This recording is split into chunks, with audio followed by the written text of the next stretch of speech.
Competitive exams కోసం మ్యాథ్స్‌ని simple ట్రిక్స్‌తో నేర్చుకోవాలి అనుకుంటున్నారా? అయితే క్రింది నంబర్‌లను సంప్రదించండి. నమస్తే, వెల్కమ్ టు సుమన్ టీవీ. పోటీ పరీక్షలో ఇంగ్లీష్ ఉన్నటువంటి ప్రాధాన్యత ఏంటి? చాలామంది విద్యార్థులు ఎందుకు భయపడుతున్నారు ఇంగ్లీష్ అంటే? మరి పోటీ పరీక్షలో ఇంగ్లీష్‌లో అడిగే అంశాలపైన ప్రశ్నలు అడుగుతారు? దీనిపైన మరింత సమాచారం అందించడానికి ఈరోజు మనతో పాటు స్టూడియోలో ఉన్నారు. కాంపిటీటివ్ ఎగ్జామ్స్‌లో 27 ఇయర్స్ ఎక్స్‌పీరియన్స్‌తో ఉన్నటువంటి బి. శ్రీనివాసులు రెడ్డి గారు. సార్‌తో మాట్లాడదాం. నమస్తే సార్. నమస్తే మేడం. సార్, కాంపిటేటివ్ ఎగ్జామ్స్ చాలామంది పిల్లలు ఇయర్స్ నుంచి ప్రిపేర్ అవుతూ ఉంటారు. ఒక గ్రిప్ సాధించడానికి గవర్నమెంట్ జాబ్ కొట్టాలి అనే ఒక కళ ప్రతి ఒక్కరిలో ఉంటుంది. కమింగ్ టు ఇంగ్లీష్, నేను అన్నట్టుగా రూరల్ ఏరియాస్ నుంచి వచ్చినటువంటి పిల్లలకి చాలా భయం ఉంటుంది. ఇంగ్లీష్ ఎలా ప్రిపేర్ అవ్వాలి, ఇవన్నీ ఒక ఎత్తు అనుకుంటే సబ్జెక్ట్స్ అంతా ఇంగ్లీష్ ఒక ఎత్తు. సో ఈరోజు మీరు మరి ఇంగ్లీష్ని ఆ గ్రామర్ కానీ దానిపైన పట్టు సాధించాలంటే మీరు చెప్పే సజెషన్స్ ఎలా ఉంటాయి? Yeah, thank you so much madam for having me here. I express my heartfelt gratitude to Suman TV for giving me this wonderful opportunity for taking initiation, providing an awareness program on English for competitive examinations. Yes. Madam, ఇవాళ మనకి చిన్న clerical level నుంచి collector level వరకు state లెవెల్లో, national లెవెల్లో జరిగే ప్రతి competitive ఎగ్జామినేషన్లో కూడా ఇంగ్లీష్ అనేది ఒక ఇంటగ్రల్ పార్ట్, ఒక అంతర్భాగం. ఈ మనకి జనరల్గా కాంపిటేటివ్ ఎగ్జామినేషన్స్లో 4 సెక్షన్స్ నుంచి క్వశ్చన్స్ అడుగుతాడు. ఒకటి వచ్చి క్వాంట్, రెండవది వచ్చి రీజనింగ్, మూడవది వచ్చి జనరల్ అవేర్నెస్, నాలుగవది వచ్చి జనరల్ ఇంగ్లీష్. ఈ 4 విభాగాల్లో ఎక్కువ మంది కష్టంగా, క్లిష్టంగా భావించేది ఏదైనా అంటే ఎక్కువ మంది భయపడే సెక్షన్ ఏదైనా ఉందంటే that is English language. So పర్టికులర్గా గ్రామీణ నేపథ్యం నుంచి వచ్చినటువంటి విద్యార్థులు, తెలుగు మీడియంలో చదువుకున్నటువంటి విద్యార్థులకి ఈ ఇంగ్లీష్ ఫోబియా, ఆంగ్లోఫోబియా అంటారు, ఇది చాలా ఎక్కువ ఉంటుంది. ఎంత ఎక్కువ ఉంటుందంటే కొంతమంది స్టూడెంట్స్ ఎంతో వాళ్ళలో టాలెంట్ ఉన్నా, చాలా హైలీ టాలెంటెడ్ అయినా ఆ ఎగ్జామినేషన్లో ఇంగ్లీష్ సెక్షన్ ఉంది అన్న ఒక్క కారణం వల్ల ఏం చేస్తుంటారంటే ఆ ఎగ్జామ్కి అప్పీర్ అవ్వరు, అసలు అప్లై కూడా చేయరు. In fact these students are highly talented and highly committed just because of English factor. Okay, ఆ ఎగ్జామ్లో ఇంగ్లీష్ ఉంది, ఈ ఒక్క ఫ్యాక్టర్ వల్ల దానికి అప్లై చేయరు. ఫర్ ఎగ్జాంపుల్, ఇప్పుడు మనం ఒక చిన్న ఎగ్జాంపుల్ తీసుకుంటే మనకి స్టాఫ్ సెలెక్షన్ కమిషన్ అని ఒక ఎగ్జామినేషన్ ఉంది, ఎస్ఎస్సి.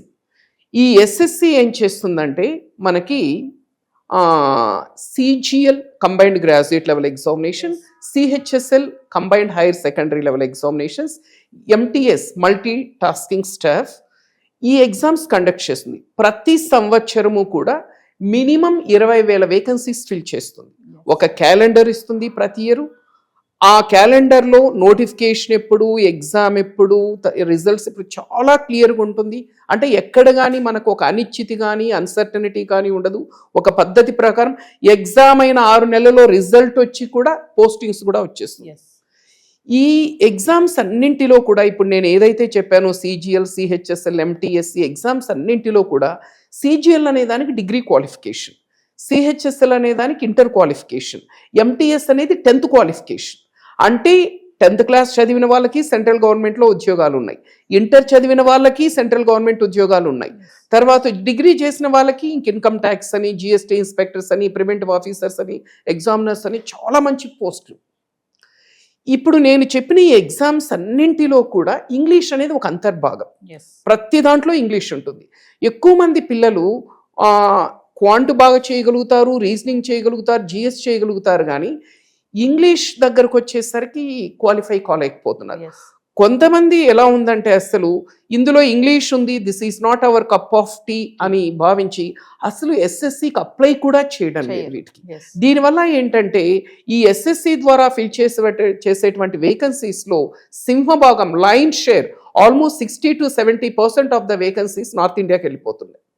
మన దగ్గర టాలెంట్ లేక కాదు, స్టూడెంట్స్ లేక కాదు, స్టఫ్ లేక కాదు, అన్నీ ఉన్నాయి. కేవలం ఇంగ్లీష్ ఒకటి అందులో ఉంది, ఇంగ్లీష్ ఉంటే మనం సక్సెస్ అవ్వమనే ఒక ఈ భయము, ఈ ఫోబియా, ఈ ఫియర్ అనేది బాగా నాటుకుపోవడం వల్ల ఏంటంటే వీటికి అప్లై చేయకపోవడం వల్ల మన స్టూడెంట్స్ ప్రత్యేకంగా తెలుగు రాష్ట్రాల వాళ్ళు అద్భుతమైనటువంటి అవకాశాలను మిస్ అవుతున్నారు. అయితే ఒక విషయం చెప్పండి సార్, ఇప్పుడు మీరు అన్నారు కదా భయం ఉంటుంది అనేసి, అంటే ఇప్పుడు కాంపిటేటివ్ ఎగ్జామ్స్ కి ఇంగ్లీష్ లో పట్టు సాధించాలి అంటే టాప్ 2 అంటే A to Z అంతా ఇంగ్లీష్ మళ్ళీ నేర్చుకోవాల్సిన అవసరం లేదని అంటారా? అంటే అందుకేనా భయపడుతున్నారు పిల్లలంతా కూడా, అమ్మో ఇంగ్లీష్ రాదు మాకు, నేను ఇది అటెంప్ట్ చేయలేనని చెప్పేసి బ్యాకప్ అవుతున్నారు అంటే ఏం చెప్తారు? ఎస్, ఇక్కడ ఏంటంటే మేడం, ఇక్కడ వాస్తవానికి ఈ కాంపిటేటివ్ అంటే ఇప్పుడు నేను ఇప్పుడు ఎస్ఎస్సి గురించి చెప్పాను కదా మేడం మీకు. ఎస్ఎస్సినే కాకుండా బ్యాంక్ ఎగ్జామినేషన్స్ ఉంటాయి, IBPS, RRB, SBI, ఇవి కాకుండా ఇంటెలిజెన్స్ బ్యూరో, IB, LIC, అంటే ఆల్మోస్ట్ స్టేట్ లెవెల్లో SI, కానిస్టేబుల్, మనం ఏ ఎగ్జామినేషన్ తీసుకున్నా అందులో ఇంగ్లీష్ అనేది ఖచ్చితంగా ఉంటుంది. ఇక్కడ ఎక్కువ మందికి ఇంగ్లీష్ అంటే భయపడడానికి కారణం ఏంటంటే ఇంగ్లీష్ పట్ల ఉన్న ఫోబియా మాత్రమే. అంటే ఇక్కడ కొన్ని వాస్తవాల కంటే అపోహలు రాజ్యమేలుతుంటాయి.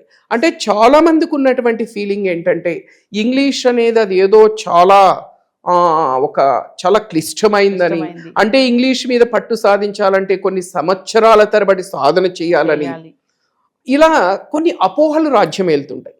వాస్తవంగా చూస్తే ఇంగ్లీష్కి సంబంధించిన కొన్ని ఫ్యాక్ట్స్ తెలుసుకుంటే ఇంగ్లీష్ ఇంత ఈజీనా అనిపిస్తుంది. మీకు బాగా ఇష్టమైన లాంగ్వేజ్ ఒకటి చెప్పండి మేడం. మీరు? నాకు ఇంగ్లీషే sir, I'm MA English. Wow, great. Okay okay okay, అంటే మీకు బాగా ఈజీ అయిన లాంగ్వేజ్ ఒకటి చెప్పండి other than English. Telugu. Obviously Telugu కదా, మనం అందరూ కూడా తెలుగు వాళ్ళం కాబట్టి Telugu is our mother tongue. We love Telugu, we like Telugu, we speak Telugu, we respect Telugu. కానీ మీకు తెలుసా, Telugu is one of the most difficult languages in the world. నమ్మగలరా మీరు? ఇంగ్లీష్ చాలా easy madam. Telugu is one of the most difficult languages not only in India but in the world. ఈ world లో top 5 difficult languages తీసుకుంటే అందులో తెలుగు ఉంది. First Chinese language Mandarin, చాలా క్లిష్టమైన లాంగ్వేజ్. తర్వాత అరబిక్, తర్వాత జాపనీస్, తర్వాత మధ్యలో ఒకటి ఉంది, 5th ప్లేస్ లో తెలుగు ఉంది. వరల్డ్ లో, ఇండియాలో కాదు. క్లిష్టమైన వెరీ వెరీ డిఫికల్ట్ లాంగ్వేజ్. నన్ను అడిగితే తెలుగుని నేర్చుకోగలిగిన వాడు ఈ ప్రపంచంలో ఏ లాంగ్వేజ్ అయినా నేర్చుకోగలరు మేడం. Such very difficult. అంత కష్టమైన తెలుగుని నేర్చుకున్న మనకి ఇంగ్లీష్ ఆఫ్టర్ ఆల్ నథింగ్. ఎందుకంటే ఇదే మీకు అంటే నమ్మడం కొంచెం కష్టం అనిపించవచ్చు, కానీ వాస్తవం మనం కొన్ని ఫ్యాక్ట్స్ చూస్తే మనకు అర్థమవుతుంది. మనకి తెలుగులో లెటర్స్ ఎన్ని ఉంటాయి మేడం? 56 ఉంటాయి. ఇంగ్లీష్లో ఎన్ని ఉంటాయి madam? 26. Just 26. Where is 56, where is 26? పోనీ తెలుగు 56 లెటర్స్ తో ఆగుతుందా? ఈ 56 లెటర్స్ తో పాటు ఒత్తులని, సందులని, సమాసాలని, ఛందస్సుని, ఓ మై గాడ్, చాలా ఉంటాయి. Very very complicated language. అదే ఆఫ్టర్ ఆల్ ఇంగ్లీష్ అనుకోండి, జస్ట్ 26 లెటర్స్. మీరు ఇంకొకటి కూడా గమనించండి, ఇంగ్లీష్ నేను ఈజీ అనడం కోసం, అంటే ఇంగ్లీష్ పట్ల ఉన్న భయం ఎలా పోగొట్టుకోవాలనడానికి కోసం చెప్తున్నాను ఇది. ఇంకోటి కూడా చూడండి, చిన్న పిల్లలు ఇంగ్లీష్ నేర్చుకున్నంత ఫాస్ట్గా తెలుగు నేర్చుకోలేరు. మీరు గమనించారా? ఒక చిన్న పిల్లవాడికి ఇంగ్లీష్లో మొదటి అక్షరం 3 నిమిషాల్లో నేర్పించవచ్చు. ఇటొక గీత, ఇటొక గీత, ఇటొక గీత కొడితే వచ్చేస్తుంది. తెలుగులో ఫస్ట్ లెటర్ నేర్పించడం చూద్దాం, చుక్కలు కనిపిస్తాయి. ఇప్పుడు మనం LKG, UKGలోకి వెళ్ళి ఎంతమంది A to Z రాయగలుగుతారంటే ఆల్మోస్ట్ అందరు పైకి లేపుతారు చేతులు. అదే ఇప్పుడు మనం 5th క్లాస్లోకి వెళ్ళి 56 అక్షరాలు పొల్లు పోకుండా ఒక్కటి కూడా తప్పు లేకుండా రాయమని చెప్పండి చూద్దాం ఎంతమంది రాస్తారు. అంటే ఇది ఎందుకు చెప్తున్నానంటే తెలుగు నేర్చుకోగలిగిన వాడు ఇంకేదైనా నేర్చుకోగలరు. తెలుగుతో కంపేర్ చేస్తే ఇంగ్లీష్ చాలా ఈజీ. మనం మార్చుకోవాల్సింది ఏంటంటే just we need to change our perspective. మన దృష్టికోణాన్ని మార్చుకొని నేను ఇప్పుడు మనం చూస్తుంటాం మేడం, మంచి స్కూల్స్లో చదువుతున్నటువంటి పిల్లలు, LKG, UKG, first standard, second standard చదువుతున్నటువంటి పిల్లలు, టైనీ టాట్స్, వాళ్ళ ఏజ్ మహా అంటే 7 years 8 years ఉంటుంది. దే స్పీక్ బ్యూటిఫుల్ ఇంగ్లీష్, అద్భుతమైన ఇంగ్లీష్ మాట్లాడుతుంటారు. నిజంగానే ఇంగ్లీష్ కష్టమైతే అంత చిన్న పిల్లలు అంత చిన్న వయసులో అంత అద్భుతమైన ఇంగ్లీష్ ఎలా మాట్లాడగలుగుతున్నారు? సో ఇంగ్లీష్ అంటే కష్టం అనేది ఒక అపోహ మాత్రమే. It's just a myth, it's a misconception. Fact ఏంటంటే ఇంగ్లీష్ ఈజ్ ఈజీ. మరి ఇంగ్లీష్ నేర్చుకోవాలంటే ఎన్ని రోజులు పడుతుంది, ఎన్ని సంవత్సరాలు పడుతుంది అనే సందేహం ఉంటుందండి. 6 నెలలు కష్టపడితే ఇంగ్లీష్ నేర్చుకోవచ్చు. ఇక్కడ మనకు కావాల్సింది ఒకటి, నేర్చుకోవాలనే తపన, నేర్పించడానికి ఒక వ్యక్తి, passion for learning and a mentor ఏం నేర్చుకోవాలి, ఎలా నేర్చుకోవాలి, ఎక్కడ నేర్చుకోవాలి, ఎంత చదవాలి, ఎక్కడ చదవాలి, ఏ బుక్స్ చదవాలి, ఇలా మనల్ని గైడ్ చేయడానికి ఒక వ్యక్తి నేర్చుకోవాలనే తపన ఉంటే 6 నెలల్లో ఇంగ్లీష్ నేర్చుకోవచ్చు. ఈ 6 నెలల్లో ఇంగ్లీష్ అనర్గళంగా మాట్లాడేస్తారని నేను చెప్పడం లేదు. I'm not talking about spoken English, again it's a different track. Competitive examinations లో, పోటీ పరీక్షలో మనకి ఏదైతే ఇంగ్లీష్ ఉంటుందో, ఇప్పుడు మన కాంపిటేటివ్ ఎగ్జామినేషన్స్ లో ఏముంటుంది, గ్రామర్ ఉంటుంది, వొకాబులరీ ఉంటుంది, కాంప్రహెన్షన్ ఉంటుంది. ఏ కాంపిటేటివ్ ఎగ్జామినేషన్స్ క్లర్క్ నుంచి కలెక్టర్ వరకు నువ్వు ఏది రాసినా ఇవే ఉంటుంది. ఈ మూడింటి మీద పట్టు సాధించడానికి నీకు 6 నెలల సమయం అనేది మోర్ దాన్ సఫిషియంట్. నీ మీడియం ఏదైనా, నీ బ్యాక్గ్రౌండ్ ఏదైనా, నువ్వు తెలుగు మీడియం బ్యాక్గ్రౌండ్ నుంచి వచ్చినా, ఇంగ్లీష్ మీడియం బ్యాక్గ్రౌండ్ నుంచి వచ్చినా, రూరల్ బ్యాక్గ్రౌండ్ అయినా, సిటీ బ్యాక్గ్రౌండ్ అయినా, ఏదైనా సరే ఇంగ్లీష్ నేర్చుకోవచ్చు. ఫస్ట్ ఆ భయాన్ని తొలగించుకోవాలంతే, ఆ పర్స్పెక్టివ్ మార్చుకోవాలి. Sir, coming to exam paper చూసుకుంటే సార్, అంటే ఇంగ్లీష్ పైన ఎలాంటి అంశాల పైన క్వశ్చన్స్ అడిగే ఛాన్సెస్ ఉంటాయంటారు? Excellent madam. సో మనకి ఇంగ్లీష్ అనేది మనకి స్టేట్ లెవెల్లో జరిగే SI constable examinations, DSC TET లాంటి ఎగ్జామినేషన్స్లో ఉంటుంది. నేషనల్ లెవెల్లో జరిగేటువంటి బ్యాంక్ ఎగ్జామినేషన్స్, ఐబిపిఎస్, ఆర్ఆర్బి, తర్వాత వచ్చి ఎస్బీఐ, వీటిలో ఉంటుంది. మీకు ఇంతవరకు స్టాఫ్ సెలక్షన్ కమిషన్ గురించి చెప్పాను. SSC, CGL, CHSL, CPO, steno.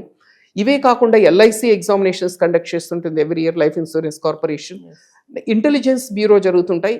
తర్వాత వచ్చి ఇంకా చాలా ఎగ్జామినేషన్స్ ఉన్నాయి మేడం. మనం ఈ ఎగ్జామినేషన్స్ ఏవి తీసుకున్నా అందులో ఇంగ్లీష్ అనేది ఒక అంతర్భాగంగా ఉంటుంది, ఇంటెగ్రల్ పార్ట్. మనము మీకు ఇంతవరకు చెప్పిన ఎగ్జామినేషన్స్ ఏది తీసుకున్నా కూడా స్థూలంగా మనకి ఇంగ్లీష్ అనేవి 3 అంశాల నుంచే అడుగుతారు. మొదటిది వచ్చి గ్రామర్ మీద క్వశ్చన్స్ ఇస్తాడు మేడం. ఇంగ్లీష్లో వ్యాకరణం, గ్రామర్ మీద క్వశ్చన్స్ ఇస్తాడు. రెండవది వచ్చి పదజాలం, వొకాబులరీ మీద క్వశ్చన్స్ ఉంటాయి. మూడవది వచ్చి కాంప్రహెన్షన్ అంటారు. ఈ కాంప్రహెన్షన్ మీద క్వశ్చన్స్ ఉంటాయి. ఈ మూడింటి మీద మనం పట్టు సాధించగలిగితే ఇంకా మనం ఏ ఎగ్జామినేషన్ అయినా అవలీలుగా క్రాక్ చేయొచ్చు. ఎగ్జామ్ టు ఎగ్జామ్ వెయిటేజ్ మారచ్చు, మనకు కొద్దిగా స్టాండర్డ్ మారచ్చు, బట్ స్థూలంగా ఉండే టాపిక్స్ మాత్రం ఇవే ఉంటాయి. ఈ మూడింటి మీద మనం పట్టు సాధించగలిగితే we can crack any examination in India. Yes, already apply చేసిన వాళ్ళ పిల్లలు ఉన్నారు, ప్రిపేర్ అవుతున్న స్టూడెంట్స్ ఉన్నారు సార్, వాళ్ళు చూస్తుంటారు ఈ వీడియోని. మరి అలాంటి వాళ్ళలో ఇలాంటి భయాలు ఉన్న వాళ్ళకి ఇంగ్లీష్ ని ఇప్పుడు 6 months లో కాంపిటేటివ్ ఎగ్జామ్ కి సంబంధించిన ఇంగ్లీష్ నేర్చుకోవచ్చు అని చెప్తున్నారు.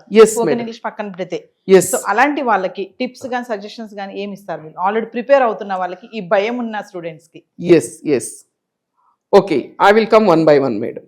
ఇప్పుడు ఎవరైతే ఇప్పుడు ఈ ఎగ్జామినేషన్స్కి ప్రిపేర్ అవుతూ ఉంటారో, ఆల్రెడీ అప్లై చేసి ప్రిపేర్ అవుతున్న వాళ్ళు కావచ్చు, లేదంటే ఫ్యూచర్లో మనకు వరుసగా నోటిఫికేషన్స్ ఉన్నాయి, ఫ్యూచర్లో అప్లై చేసే వాళ్ళు కావచ్చు, వీళ్ళందరూ కూడా ఫస్ట్ ఏం చేయాలంటే, వీళ్ళు ఏ ఎగ్జామినేషన్కి అయితే ప్రిపేర్ అవుతున్నారో ఆ ప్రీవియస్ పేపర్స్ ఒకసారి జాగ్రత్తగా అనలైజ్ చేయాలి.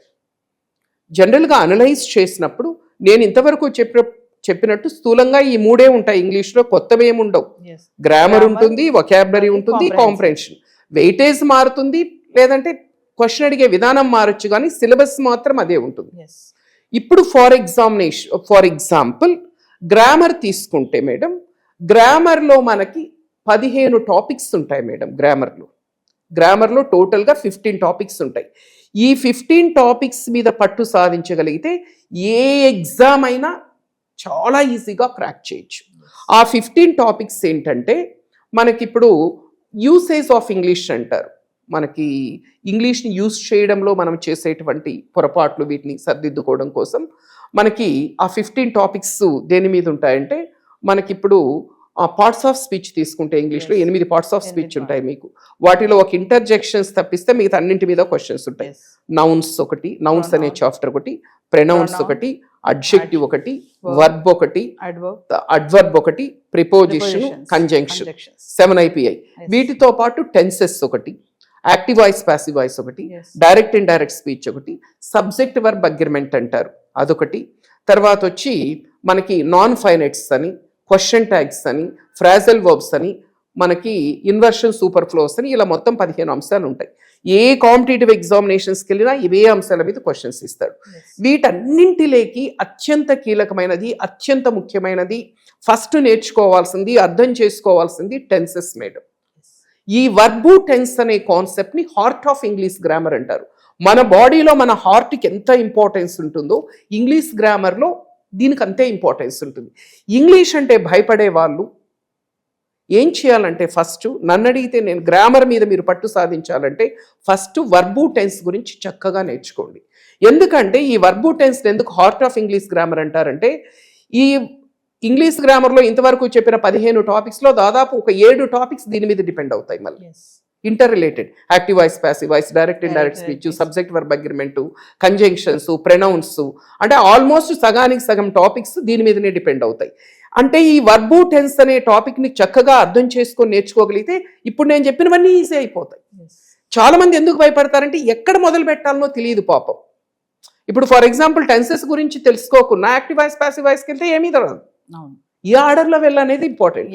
కాబట్టి గ్రామర్కు సంబంధించినంత వరకు అయితే మీరు ఫస్ట్ వర్బు టెన్స్కి సంబంధించిన బేసిక్స్ ఫండమెంటల్స్ నేర్చుకొని క్షుణ్ణంగా నేర్చుకొని వర్బు టెన్స్ తర్వాత active voice, passive voice, direct indirect speech, subject verb agreement, తర్వాత వచ్చి క్వశ్చన్ ట్యాగ్స్, ఇలా మనం స్టెప్ బై స్టెప్ వెళ్తే మనకి గ్రామర్ మీద మంచి పట్టు సాధించవచ్చు. మేడం సార్ మీరు 3 థాట్స్ మీద చెప్పారు కదా, డిపెండ్ అయి ఉంటుందని చెప్పేసి, ఒకాబులరీ, గ్రామర్ అండ్ కాంప్రహెన్షన్ అని చెప్పారు. సో ఒకాబులరీ తీసుకుంటే ఇంపార్టెన్స్ దానికి కొంచెం ఎక్కువ ఉంటుంది, ప్రయారిటీ. ఒకాబులరీ మీద పట్టు సాధించాలి అంటే మీరు చెప్పే టిప్స్. వండర్ఫుల్ మేడం, చాలా మంచి క్వశ్చన్ అడిగారు. మనకి కాంపిటేటివ్ ఎగ్జామినేషన్స్లో English game changer, deciding factor అయితే ఇంగ్లీష్లో మన స్కోర్ని డిసైడ్ చేసేది వచ్చి వొకాబులరీ. ఎందుకంటే గ్రామర్ అందరు చేసేస్తుంటారు కొంచెం, ఎందుకంటే ఒక లిమిటెడ్ సిలబస్ ఉంటుంది, జస్ట్ ఆ రూల్స్ నేర్చుకుంటే చేసేయచ్చు. కానీ వొకాబులరీ అనేది ఒక ఓషన్ అంటుంటారు, మీకు తెలియని విషయం ఏం కాదు. మనం ఆక్స్ఫోర్డ్ డిక్షనరీ తీసుకుంటే 170,000 పదాలు ఉంటాయి అందులో. ఇన్ని లక్షలు నేను ఎప్పుడు నేర్చుకోవాలనే సందేహం వస్తుంది, ఆ పేరు వినగానే గుండె జారిపోతుంది మనకి. బట్ భయపడద్దండి, మీకు ఆ 170,000 పదాల్లో మనకు కావాల్సిన పదాలు కేవలం ఒక 5,000 మాత్రమే. 5,000 వర్డ్స్ మీకు ఇంగ్లీష్లో కనుక తెలిస్తే మీరు ఏ కాంపిటేటివ్ ఎగ్జామినేషన్ అయినా క్లియర్ చేయొచ్చు. ఈ 5,000 వర్డ్స్ మనకు ఎక్కడ ఉంటాయి సార్ అంటే, మీరు రెగ్యులర్గా ఏదైనా ఒక హిందూ లాంటి ఇంగ్లీష్ న్యూస్ పేపర్ రెగ్యులర్గా ఒక 1 అవర్ చదవగలిగితే మీకు ఈజీగా అందులో కవర్ అయిపోతాయండి. లేదంటే మీకు ఇంతవరకు నేను చెప్పినటువంటి బుక్స్లో కూడా ఈ వర్డ్ లిస్ట్ అనేది మీకు కవర్ అయి ఉంటుంది. తర్వాత ఈ వొకాబులరీ నేర్చుకోవడానికి కొన్ని అద్భుతమైనటువంటి టెక్నిక్స్ ఉన్నాయి. చాలామంది ఎందుకు వొకాబులరీ కష్టంగా ఫీల్ అవుతుంటారంటే జస్ట్ బట్టి కొడుతుంటారు, వర్డు మీనింగ్ బట్టి కొడుతుంటారు. బై హార్ట్ చేస్తే మీకు జస్ట్ కొన్ని గంటలు మాత్రమే గుర్తుంటుంది, రోజులు కూడా కాదు. ఇవాళ మీరు 20 పదాలు బట్టి కొడితే రేపటికల్లా మర్చిపోయి ఉంటారు. మరి మర్చిపోకుండా ఉండాలంటే ఎలా గుర్తుపెట్టుకోవాలి సార్ అంటే కొన్ని అద్భుతమైన టెక్నిక్స్ ఉన్నాయి. ఒక్క టెక్నిక్ గురించి మీకు ఒక 2 నిమిషాలు చెప్తాను. ఈ టెక్నిక్, ఇప్పుడు నేను చెప్పబోయే టెక్నిక్ పేరు రూట్ బేస్డ్ టెక్నిక్ అంటారు. రూట్ బేస్డ్ టెక్నిక్ అంటే ఏంటంటే జస్ట్ మీరు ఒక రూట్ గనక తెలుసుకుంటే ఆ రూట్ మీద ఉండే పదాలన్నీ జీవితాంతం గుర్తుపెట్టుకోవచ్చు. ఎలా అనేది మీకు లైవ్ డెమాన్స్ట్రేషన్ ఒక 2 నిమిషాల్లో మీకు 10 పదాలు నేర్పిస్తాను మేడం. ఇప్పుడు మీకు SPECT స్పెక్ట్ అనే ఒక రూట్ చెప్తాను. మీకు ఎక్కడైనా స్పెక్ట్ అని వచ్చిందంటే ఎనీ వర్డ్ ఇంగ్లీష్లో మీకు ఏదైనా ఒక పదంలో SPECT స్పెక్ట్ అని వస్తే చూడడం అని అర్థం మేడం. ఇదొక్కటి మీరు గుర్తుపెట్టుకుంటే, స్పెక్ట్ అంటే చూడడము అని గుర్తుపెట్టుకుంటే 10 పదాలు లైఫ్ లాంగ్ గుర్తుపెట్టుకోవచ్చు. ఇప్పుడు ఫర్ ఎగ్జాంపుల్ నేను ఇప్పుడు వేసుకున్నాను, వీటిని ఏమంటారు? స్పెక్టికల్స్ అంటారు. ఎందుకు? నేను చూడడానికి ఉపయోగిస్తున్నాను. స్పెక్టేటర్స్ మీకు తెలుసు కదా, ఇప్పుడు ఒక ఫుట్బాల్ మ్యాచ్, క్రికెట్ మ్యాచ్ జరుగుతుంది, మీరు చూస్తున్నారు, అప్పుడు మిమ్మల్ని ఏమంటారు? స్పెక్టేటర్స్, చూసేవాళ్ళు. స్పెక్టాక్యులర్ అనే పదం వినింటారు మీరు, అంటే చూడదగినది, అద్భుతం, worth looking, amazing, awesome, brilliant, marvellous, mind blowing. 2 కళ్ళు సరిపోవు చూడడానికి. ఇప్పుడు Switzerland is a spectacular country అంటారు, అంటే చూస్తున్న కొద్ది ఇంకా చూడాలనిపిస్తుంది. 3 పదాలు వచ్చేసాయా? ఇంట్రాస్పెక్షన్ అంటుంటారు, నువ్వు ఒకసారి ఇంట్రాస్పెక్షన్ చేసుకో అంటుంటారు. అంటే ఏంటి? నీ లోపలకు నువ్వు చూసుకో ఒకసారి. సెల్ఫ్ ఎగ్జామినేషన్ అండి ఇంట్రాస్పెక్షన్ అంటే, the act of looking in to one self. నీ లోపలికి నువ్వు చూసుకుంటే దాన్ని ఇంట్రాస్పెక్షన్ అంటారు. రెట్రోస్పెక్షన్ అంటారు. రెట్రోస్పెక్షన్ అంటే వెనక చూసుకోవడం, అంటే looking into the past. ఇప్పుడు నేను మిమ్మల్ని అడిగాను, tell me about your school days or college days అంటే, you go back to some 10 to 15 years and you try to recollect the memories of your childhood. దాన్ని retrospection అంటారు. Prospective అంటారు. Prospective అంటే future లేక్ చూడడం. ఇప్పుడు మీరు కాంపిటేటివ్ ఎగ్జామినేషన్ ప్రిపేర్ అవుతున్నారు, అప్పుడు మిమ్మల్ని ఏమంటారంటే you are called a prospective government employee అంటారు. ఇప్పుడు కాకపోవచ్చు, ఫ్యూచర్లో అవుతారు, విత్ ఇన్ ఫ్యూ మంత్స్లో. ప్రాస్పెక్టివ్ వైఫ్ అంటారు, కాబోయే భార్య. ప్రాస్పెక్టివ్ హస్బెండ్, కాబోయే భర్త. సర్కమ్స్పెక్ట్ అంటారు, అంటే చుట్టూ చూసుకోవడం అంటే జాగ్రత్తగా ఉండడం. ఇప్పుడు ఒక సిగ్నల్ దగ్గర రోడ్డు దాటాలి, డైరెక్ట్గా బ్లైండ్గా అయితే క్రాస్ చేయం కదా, అటు ఇటు చూసి దాడతాం, దాన్ని సర్కమ్స్పెక్ట్ అంటారు. ఓకే, పర్స్పెక్టివ్, నీ పర్స్పెక్టివ్ వేరు నా పర్స్పెక్టివ్ వేరు అంటుంటాం. నువ్వు చూసే విధానం వేరు, నేను చూసే విధానం, దృష్టికోణం. ఇలా రెస్పెక్టు, సస్పెక్టు, దాదాపు 10 పదాల పైన వచ్చేసాయి. ఈ విధంగా దీని రూట్ బేస్డ్ టెక్నిక్ అంటారు. సో ఫైనల్ గా మరి మేడం. ఇంగ్లీష్ మీద పట్టు సాధించాలంటే మేడం, మీరు రిఫర్ చేసే బుక్స్ ఏమన్నా ఉన్నాయా? Yes, very good madam. So ఈ గ్రామర్కి సంబంధించి మామూలుగా ట్రెడిషనల్ గ్రామర్ బుక్స్ వేరు. ఇప్పుడు మనకు ట్రెడిషనల్ గ్రామర్ బుక్స్లో గ్రామర్ బుక్ అంటే రెన్ అండ్ మార్టిన్ గుర్తొస్తుంది ఎవరికైనా. మేము చిన్నగా ఉన్నప్పటి నుంచి కొన్ని అంటే ఆల్మోస్ట్ ఒక 60-70 ఇయర్స్ నుంచి ఉన్న బుక్ రెన్ అండ్ మార్టిన్. కానీ పోటీ పరీక్షలకు ఆ బుక్ పనికిరాదు, ఎందుకంటే అందులో ట్రెడిషనల్ గ్రామర్ ఉంటుంది. ట్రెడిషనల్ గ్రామర్ అనేది మన కాంపిటేటివ్ ఎగ్జామినేషన్స్లో వర్కౌట్ అవ్వదు. మనకి పోటీ పరీక్షల్లో అడిగే గ్రామర్ మీద అడిగే క్వశ్చన్స్ మనము ఆన్సర్ చేయాలంటే మనము కొంచెం స్టాండర్డ్ ఆథర్స్ ఉంటారు మేడం. ఇప్పుడు ఫర్ ఎగ్జాంపుల్ మనము తీసుకుంటే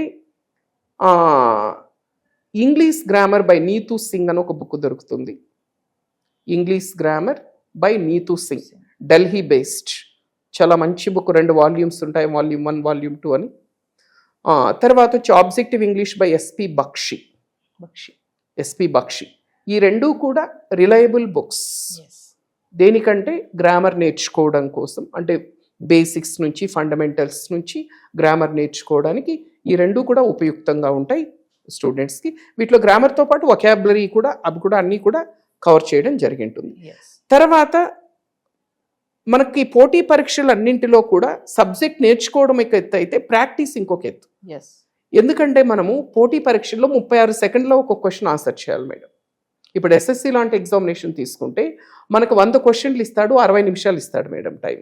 అంటే 60 నిమిషాల్లో 100 క్వశ్చన్లు అంటే 36 సెకండ్లు వస్తుంది ఒక్కొక్క క్వశ్చన్కి. అంటే 36 సెకండ్లో ఆన్సర్ చేయాలంటే చాలా సాధన అవసరం, ప్రాక్టీస్ చేయాలి. ఈ ప్రాక్టీస్ కోసం మళ్ళీ వేరే బుక్స్ ఉంటాయి. మీకు ప్రాక్టీస్ కోసం పినకిల్ అని ఒకటి దొరుకుతుంది, PINNACLE, పినకిల్ సిరీస్ అని దొరుకుతుంది. అది తీసుకుని దాంట్లో అంటే ఒక్కొక్కటి, ఇప్పుడు టెన్సెస్ తీసుకున్నాం, దాని మీద ఒక 200-300 క్వశ్చన్లు, voice, active voice, passive voice తీసుకున్నాం, ఒక 500-600 క్వశ్చన్లు ఉంటాయి. ఇందులో ఇంతవరకు నేను చెప్పిన బుక్స్లో కాన్సెప్ట్ నేర్చుకుంటూ ఈ బుక్స్లో ప్రాక్టీస్ చేసుకుంటే చక్కగా 6 monthsలో ఈజీగా దాని మీద పట్టు సాధించవచ్చు. Thank you sir. కాంపిటేటివ్ ఎగ్జామ్లో ఇంగ్లీష్కి ఉన్నటువంటి ప్రాధాన్యత చాలా చక్కగా తెలియజేస్తారు, దాని డౌట్స్ క్లియర్ చేశారు, భయం ఎలా ఉంటుంది, ఎలా ప్రాక్టీస్ చేయాలి అనేది. Yes madam, thank you so much.